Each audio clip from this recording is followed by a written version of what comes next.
La inflación se ubicó en abril en 0,49% y en la medición interanual permaneció en 9,4%.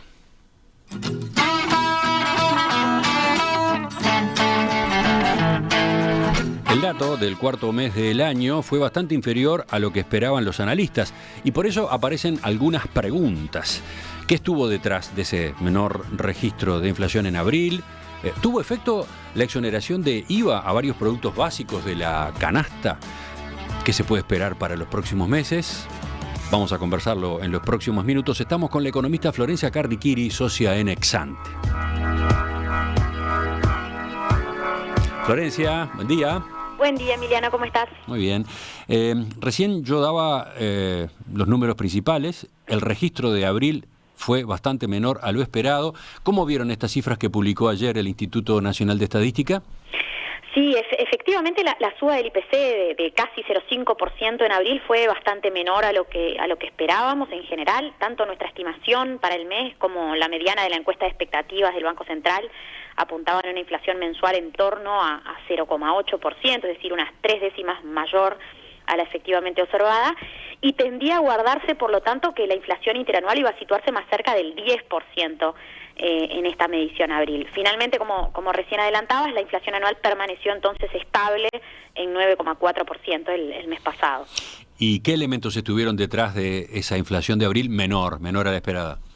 Bueno, esencialmente lo que sucedió es que los precios de las frutas y verduras tuvieron una baja importante y revirtieron parte de las subas fuertes de meses anteriores. Recordemos que entre enero y marzo los precios promedio de frutas y verduras habían acumulado un aumento de más de 25% en solo 3 meses. En abril bajaron algo más de 5% en promedio, y vimos bajas de más de 29% a nivel del tomate, descensos de entre 17 y 18% en la lechuga, en el zapallo, también en las mandarinas a nivel de las frutas, y todo esto restó 2 décimas y media al registro del mes. En ese sentido, si miramos la inflación subyacente, que no contempla ni precios de frutas y verduras, ni precios administrados tampoco, la verdad que el registro de abril estuvo bien en línea con lo estimado. Fue 0,7% en el mes y se ubicó en 9,5% en la medición anual. Bueno, ¿y qué sucedió en particular a nivel de los precios de los alimentos, más allá de frutas y verduras, los alimentos que venían teniendo un papel clave en la suba de la inflación en los meses previos? Concretamente, ¿se advierte algún impacto en estas cifras de abril de las medidas que aprobó el gobierno, por ejemplo, la exoneración transitoria de IVA a algunos productos de la canasta básica? Bueno, a ver, la verdad es que la inflación de alimentos fue menor a la de meses previos, se ubicó en 0,8% en abril, frente a registros de 2,1% en marzo, de 1,6% en febrero, es decir, fue la mitad de lo que veníamos viendo. Esa moderación se debió en buena medida a una baja del precio de las carnes, y en eso sin duda contribuyó la exoneración del IVA al asado de tira en particular. El asado de tira de hecho se abarató un 12% en el mes, y también hubo algunas bajas, aunque de menor magnitud, en algunos otros cortes. Recordemos que también que el gobierno acordó con integrantes de la cadena cárnica la congelación de precios en varios cortes, y bueno, y eso también entonces habría contribuido a este abaratamiento de las carnes. ¿Y otros productos en los que se tomó también este tipo de medidas?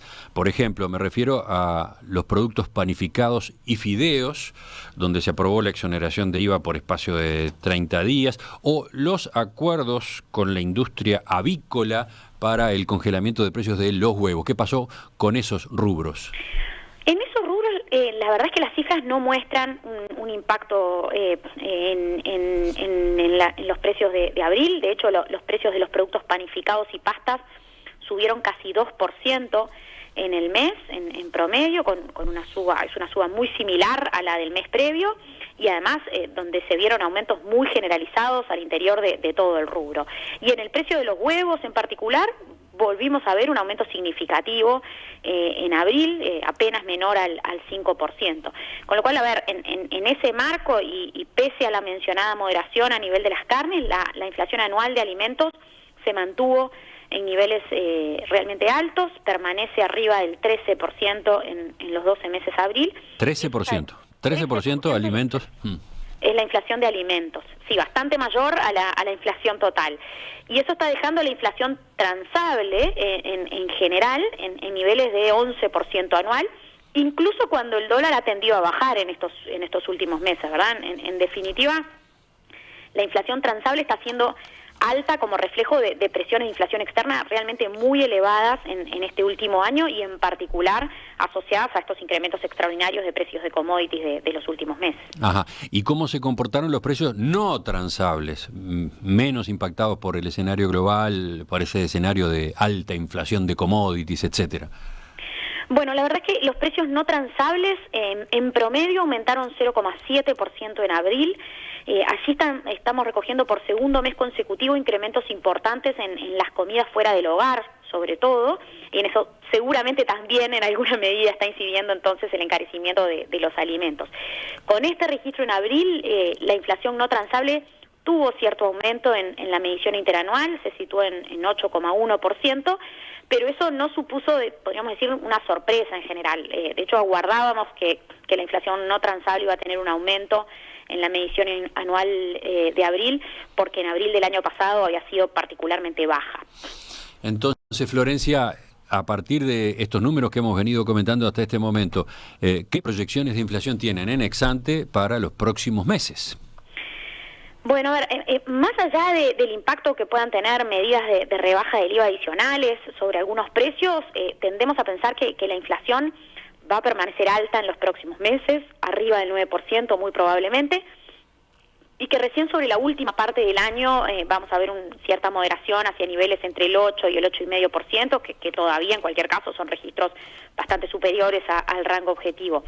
Ahora, en relación con estos pronósticos, la verdad es que estamos frente a un escenario de mucha incertidumbre a nivel global, no solo en relación con el conflicto Ucrania-Rusia, también respecto de la evolución de la economía china, que de acuerdo con varios indicadores que se han ido publicando, está teniendo un enfriamiento bastante apreciable en estas últimas semanas, en medio de una política de combate al COVID extraordinariamente severa.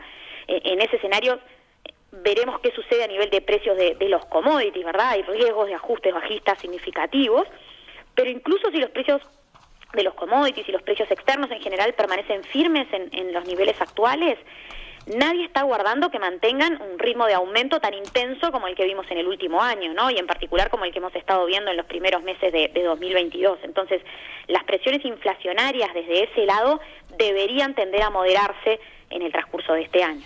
Y la última, Florencia, con esa evolución de la inflación, ¿qué esperan ustedes que ocurra con los salarios, con el salario real? Bueno, luego de las medidas que anunció el gobierno de ajuste de los salarios públicos en julio, de la invitación también a la reapertura de los convenios en el sector privado que no tenían correctivo de inflación este año, en ex ante revisamos al alza las proyecciones de salario nominal para lo que es la segunda parte de este año. Estamos estimando que los salarios privados van a estar aumentando en torno a 9% en el transcurso de 2022, esto es en la comparación diciembre contra diciembre. Y eso supondría una ligera recuperación del salario real en esa comparación punta a punta.